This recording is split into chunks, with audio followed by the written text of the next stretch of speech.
Lo que acabamos de escuchar ahí en el libro del profeta Isaías, capítulo 55, del verso 10 y 11, se refiere a la eficacia de la palabra, así como baja la lluvia, la nieve, empapan la tierra, la hace producir.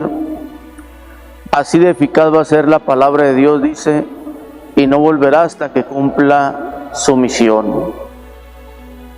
La eficacia está, nos lo dice la carta a los Hebreos, capítulo 4, verso 12.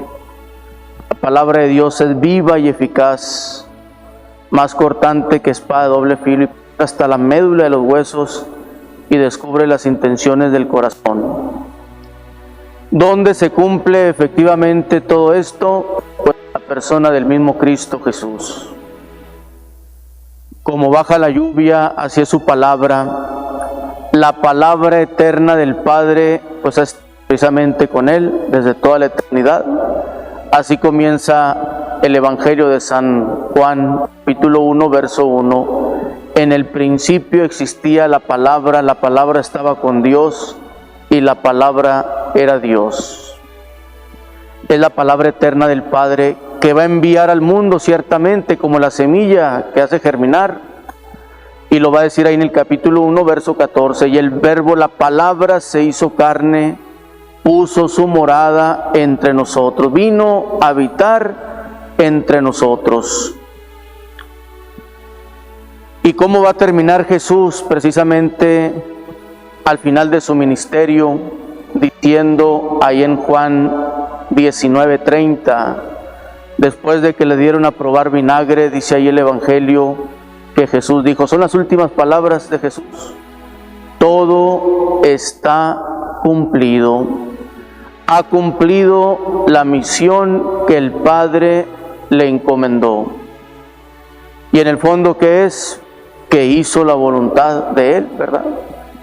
El domingo decíamos esta cita de Juan 4:34, mi alimento es hacer la voluntad del que me envió. ¿Dónde se cumple el envío? En cuanto Jesús hace ofrenda de toda su vida por la salvación, por la redención de la humanidad. De tal manera que Cristo ha sido eficaz, más donde ha encontrado corazones dispuestos para que su gracia obre. Nos brincamos al Evangelio y pues obviamente uno de los textos más conocidos de nuestra vida cristiana, que ahí se palpa aquella famosa oración del Padre Nuestro.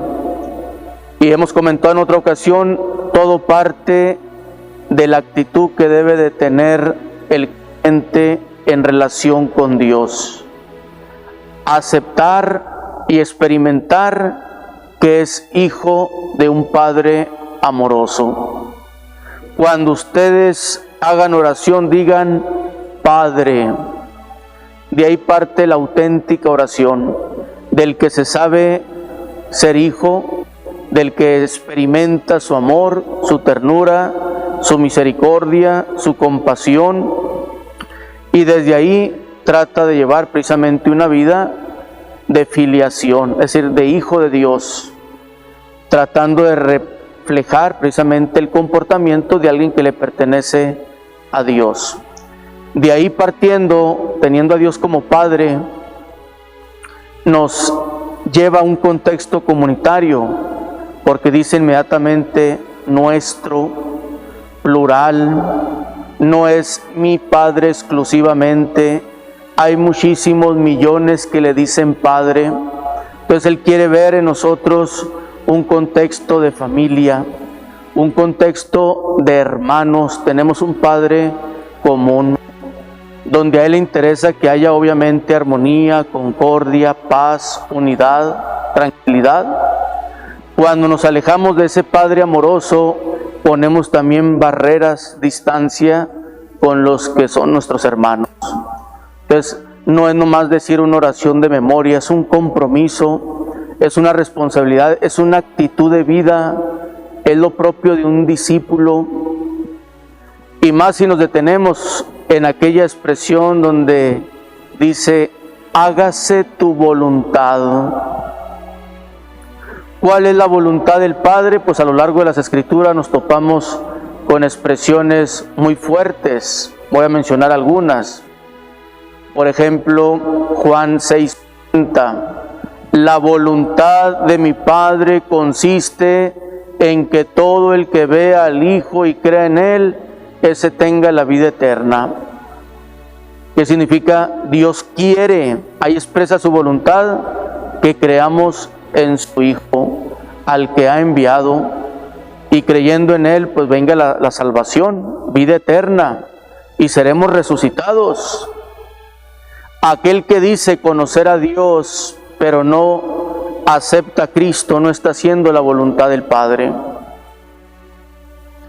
Acuérdense en la famosa transfiguración, Evangelio de Marcos, capítulo 9, verso 7, que precisamente lo escucharemos el próximo domingo. ¿Qué es lo que dice el Padre Eterno? Este es mi Hijo muy amado, escúchenlo. ¿Qué espera el Padre de nosotros? Precisamente que escuchemos a su Hijo.